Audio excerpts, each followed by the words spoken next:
Hello all welcome to Bhargavi వంటిల్లు. ఈరోజు మనం చాలా టేస్టీగా సింపుల్గా ఉప్మాని ఈజీగా ఎలా ప్రిపేర్ చేసుకోవాలో చూపించబోతున్నాను. ఎప్పుడు చేసుకునేలా కాకుండా పెళ్ళిళ్ళలో ఫంక్షన్లో పెట్టే ఈ ఉప్మాని ఒకసారి ట్రై చేసి చూడండి. చాలా టేస్టీగా ఉంటుంది. సింపుల్గా ప్రిపేర్ చేసుకోవచ్చు. సో ఈ ఉప్మా కోసం స్టవ్ మీద ప్యాన్ పెట్టుకొని ప్యాన్ వేడెక్కిన తర్వాత 1 టేబుల్ స్పూన్ వరకు ఆయిల్ని యాడ్ చేసుకోవాలి. 1 లేదా 2 టేబుల్ స్పూన్ వరకు యాడ్ చేసుకోండి. ఈ ఉప్మాకి ఆయిల్ ఎక్కువగా ఉంటేనే టేస్ట్ బాగుంటుంది. 1/2 టేబుల్ స్పూన్ వరకు ఆవాలు, 1/2 టేబుల్ స్పూన్ వరకు జీలకర్ర, ఇంకా 1 టేబుల్ స్పూన్ వరకు శనగపప్పుని, 1 టేబుల్ స్పూన్ వరకు పల్లీలు కూడా యాడ్ చేసుకోండి. శనగపప్పు, పల్లీలు ఉప్మాలో యాడ్ చేయడం వల్ల టేస్ట్ చాలా బాగుంటుంది. ఇప్పుడు మీడియం ఫ్లేమ్లో పెట్టుకొని ఈ పోపుని బాగా ఫ్రై చేసుకోవాలి. శనగపప్పు ఇవన్నీ కూడా బాగా ఫ్రై అయితేనే ఉప్మాకి టేస్ట్ అనేది చాలా బాగుంటుంది. ఇప్పుడు కాస్త ఫ్రై అయిన తర్వాత ఇందులో ఒక పెద్ద ఉల్లిపాయని నిలువుగా కట్ చేసుకొని యాడ్ చేసుకోవాలి. ఇప్పుడు ఒక 2 పచ్చిమిర్చిని చిన్న చిన్న పీసెస్లా కట్ చేసుకొని యాడ్ చేసుకోండి. మీరు కావాలంటే ఎండుమిర్చిని కూడా యూస్ చేయొచ్చు. పచ్చిమిర్చిని యూస్ చేస్తే టేస్ట్ ఇంకా బాగుంటుంది.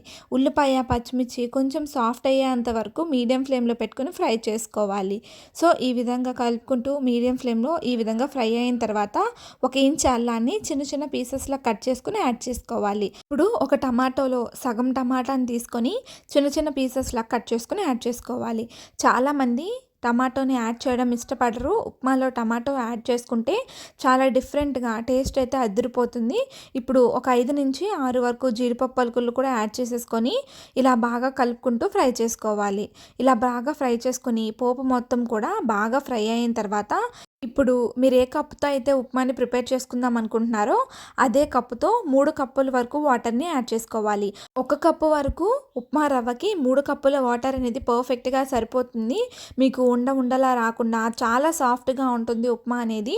ఇలా వాటర్ని యాడ్ చేసిన తర్వాత ఇలా బాగా కలుపుకుంటూ హై ఫ్లేమ్లో వాటర్ని బాగా బాయిల్ చేసుకోవాలి.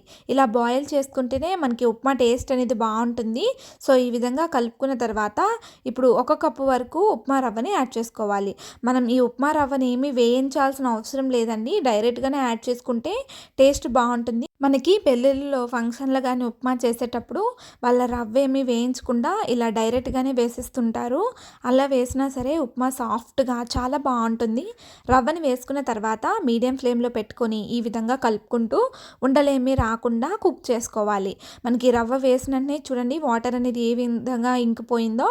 ఇప్పుడు మీడియం ఫ్లేమ్లో పెట్టుకొని ఒకసారి ఒక 2-3 నిమిషాల పాటు ఈ విధంగా ఉడికించుకోవాలి.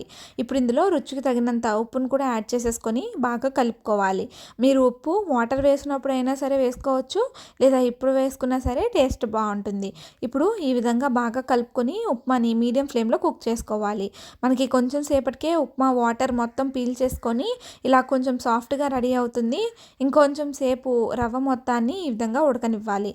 రవ్వని ఉడకనివ్వకపోతే మనకి రవ్వలాగా ఉండిపోయి టేస్ట్ బాగోదు.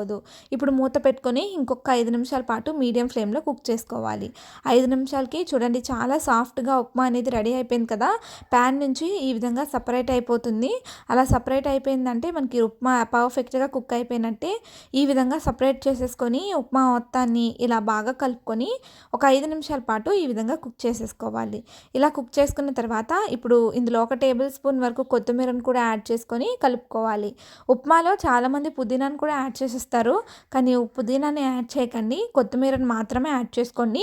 కరివేపాకును కూడా యాడ్ చేసుకుంటే టేస్ట్ బాగుంటుంది. ఈ విధంగా కొత్తిమీరను యాడ్ చేసుకొని బాగా కలుపుకొని 1 నిమిషం పాటు మూత పెట్టి మళ్ళీ 1 నిమిషం తర్వాత ఈ విధంగా తీసి చూస్తే ఉప్మా పర్ఫెక్ట్గా మనకి రెడీ అయిపోతుంది. ప్యాన్ నుంచి సపరేట్ అయిపోయి టేస్ట్ అయితే చాలా బాగుంటుంది. ఈ విధంగా బాగా కలుపుకొని ఒక ప్లేట్లోకి తీసుకొని సర్వ్ చేసుకోవడమే. ఈ ఉప్మాని చట్నీతో కానీ లేదా ఇడ్లీ పొడితో కానీ సర్వ్ చేసుకుంటే చాలా బాగుంటుంది. చాలామంది ఉప్మా తినడానికి ఇష్టపడరు కదా. ఇలా ఒకసారి చేసి పెట్టండి, చాలా ఇష్టంగా తింటారు. సో ఈ రెసిపీని మీరు కూడా ట్రై చేసి మీకు ఎలా కుదిరిందో మీ ఫీడ్బ్యాక్ని నాకు కామెంట్ చేయండి. వీడియో నచ్చితే లైక్ చేసి సబ్స్క్రైబ్ చేయండి.